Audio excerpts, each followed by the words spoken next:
We're here today with Dushyant Shahrawat of TowerGroup and Dave Kubersky from SimCorp and Geoff Cole of Sapient Global Markets, and we're going to discuss how the Dodd-Frank Act is affecting the buy side. To start, in what areas are buy-side firms deficient in their preparation for Dodd-Frank as we await final rules? Dushyant, why don't you start with us? I can start off with that. So if you look at the investment management business, right, I mean, both the traditional side and the hedge fund side, a couple of areas where I think they're sort of deficient, and I wouldn't sort of probably use the word deficient, but probably sort of wait-and-see attitude. One is sort of at an executive level, I think firms are still grappling with understanding the full implications of all of these laws, right? Particularly the Dodd-Frank Act, which is sort of so diverse in its requirements. So one is at an executive level, understanding what we need to do and what the investments need to be made. Secondly, on a tactical level, purely at a technology and operations level, is what are the 5 or 6 things that we need to do to comply with these things? So for Dodd-Frank Act, it could be how do we connect to all these swap execution facilities that are going to be brought up, right? How do you manage all the technology and operations issues around that? There are some firms that have had made investments even prior to the passage of the Dodd-Frank Act that might help them comply with it. Others that are frankly way out sort of in the dark. Third area is somewhat more of a long-term understanding of what the implications of all of these things might be, particularly the Dodd-Frank Act. So what would be the role of investment management firms and the competitive positioning that they would have in the OTC space, for example, after all of these things sort of get passed through in the next 2 to 4 years. So those are the 3 areas roughly that we're seeing firms sort of questioning themselves. I wouldn't say sort of deficient, but range of sort of preparedness amongst the investment management firms across those 3 areas. Okay, David? Sure. I think we would also agree it's less about deficiencies and a bit more about assessment. I think organizations are really trying to understand. But one of the things that we are seeing is that organizations are taking advantage of some commonality that they see across the regulations and looking at some of the deep-seated issues. And there are some things that organizations know that they're going to need to do in terms of working with the clearinghouses, in terms of reporting capability, in terms of having clear understanding of transactions around OTC derivatives. Those types of actions, we do see a lot of organizations taking action. But on the other hand, in terms of specific requirements like collateral or margin requirements, organizations are taking a step back and really waiting to have the specific legislation unfold. Okay. Geoff?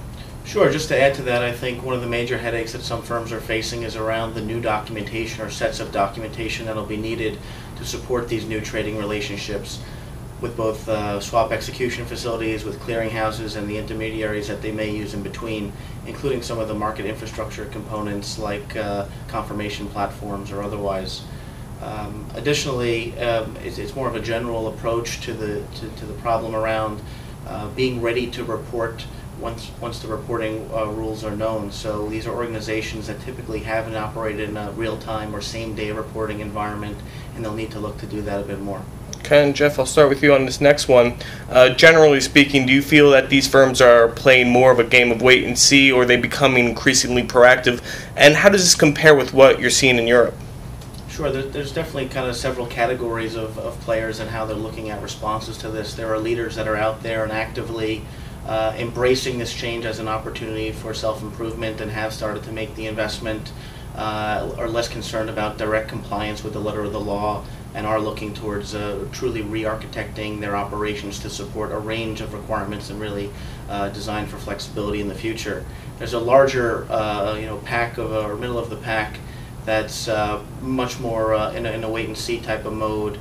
Rule finalization seems to be continually pushed back, and that is causing some hesitation, particularly as kind of the balancing act between synchronization of Dodd-Frank in the U.S. with EMIR in Europe and other regions kind of remains sort of a murky situation to what extent we will get regulatory cooperation there.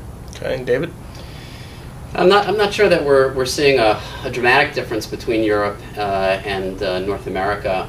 I think there are a couple of fundamentals that change the way organizations are working. I think one of them is the fact that Europe is already beset with a number of regulatory challenges, and so some of the responses that they have for those are a good beginning ground for what they need to do, let's say, for Dodd-Frank. I also think, and on balance, there has been historically a greater focus on establishing enterprise-level systems to support these, even prior to regulations in Europe that didn't exist in North America.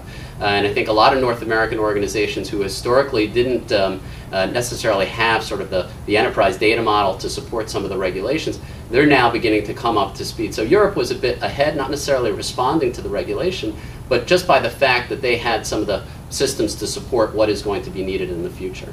Okay, Dushyant. So to add to what David and Geoff said, just sort of 2 points, because I sort of agreed with most of what they said. So one point is that if you look at the structure of the investment management space, or investment management firms in the US and Europe, there are obviously fairly big differences, right? In the US, you've got a lot of firms that are independent asset managers, people like Fidelity Investments and Putnam Investments, in addition to the ones that are part of more diversified institutions. But the world's largest money managers, BlackRock, State Street, are fairly independent investment management companies. In places like State Street, you've got other businesses, but essentially they're investment management franchises. In Europe, you've got a few of these, but the bulk of the investment management business in Europe is one of two categories of firms. Either they're part of large commercial banks and diversified institutions, or they happen to be small money managers operating by themselves.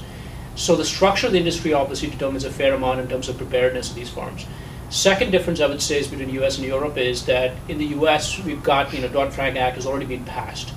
And I would say that especially the large mutual fund companies that have operated under the 1940 Securities Act are fairly well aware with what it takes to comply with the regulations. So at least the structure and the people are in place. They may not be able to comply to the letter of the law, in this case with OTC derivatives, but they've got a methodology to process, and they know how to sort of operate in an overly regulatory environment, especially on the mutual fund side, probably less on the hedge fund side. So to that extent, it's going to be easier for them to maybe comply with some of these things, whereas in Europe, it might take a little bit more work. Okay. And David, let's start with you on this one. What concerns are your buy-side clients expressing to you in regard to specific rule changes, and what do they view as being dangerous? Well, it's interesting because we just ran a poll of North American asset managers, and I think one of the things that they are concerned about is whether or not they've got systems in order to support the regulations. And I think it's a combination of those who clearly understand that they don't, and those who are really trying to assess what those regulations are going to be over time. So, I think their concerns range from clear understanding of the regulations, their ability, both operational, do they have the processes in place to address them, as well as the supporting systems in order to provide, ultimately, the government what it is that they want to see. Okay, and Geoff, we'll go to you next. Sure, I think one of the biggest challenges or things that may be scaring firms is the sort of complex optimization problem that they'll need to solve around where to park assets, where to execute, and how to get the most synergy or benefit from their service providers in developing those relationships. Okay, Dushyant? Yeah, I think I'd sort of add to that by saying that I think firms are concerned at two levels. One is at a corporate-wide level, what the implications of this might be for their competitive positioning in a particular sector. So is it going to be, good or bad net for them from a competitive standpoint?